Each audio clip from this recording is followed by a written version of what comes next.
আজকে আমি আর বন্ধুরা মিলে এসেছি পাহাড়ের উপর স্নান করতে। আর তাড়াহুড়ো করে নামতে গিয়ে আমি তো স্লিপ করে পড়েই যাচ্ছিলাম, কোনো রকমে নিজেকে বাঁচিয়ে নিই। ভাগ্যিস কোথাও লাগেনি। সামনে ভাইদের দেখে আমি তো গিয়ে কাঁধে উঠে পড়ি আর আনন্দে নাচতে লেগে যাই। তারপর আমি উঠে পড়লাম ঝাঁপ দেওয়ার জন্য, আর আমি খুব ভয়ে ভয়ে ঝাঁপ দিচ্ছিলাম কারণ নিচেই পাথর ছিল। আমি কিন্তু এই চিল্লার পার্টিগুলোর সাথে ভালোই মজা করছিলাম। এদিকে ভাই দুদিন জিমে গিয়ে নিজেকে বডি বিল্ডার ভাবছি। বন্ধুরা, আমরা হলাম গ্রামের ছেলে, এসব পাহাড় বা ঝর্ণায় স্নান করার অভ্যাস নেই আমাদের জন্য। তো গ্রামের ওই বাড়ির পাশে তালপুকুর আর দিঘি ভালো ছিল, যেখানে আমরা সব বন্ধুরা মিলে একসাথে স্নান করতাম। আর ছেলেবেলা সব বন্ধুদের সাথে কাদা পাক ছোড়াছুড়ি আর একে অপরের কাঁধে উঠে ডাইভ মারার ব্যাপারটাই আলাদা ছিল। সেই সব দিন এখন স্মৃতি মাত্র।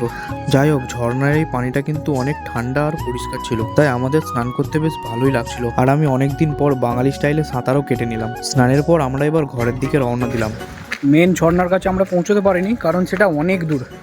আর আমরা রাস্তা ভুল করেছিলাম, প্রথমেই আসতে আমাদের ভুল রাস্তায় নেমে পড়েছিলাম। আমাদের সাথে আর ওই ছেলেগুলো নাই, আমরা এখন একাই যাচ্ছি। আমাদের তো পাহাড়ে ঘুরতে আর স্নান করতে বেশ ভালোই লাগলো। আবার আসছি নেক্সট ব্লগে। By friends.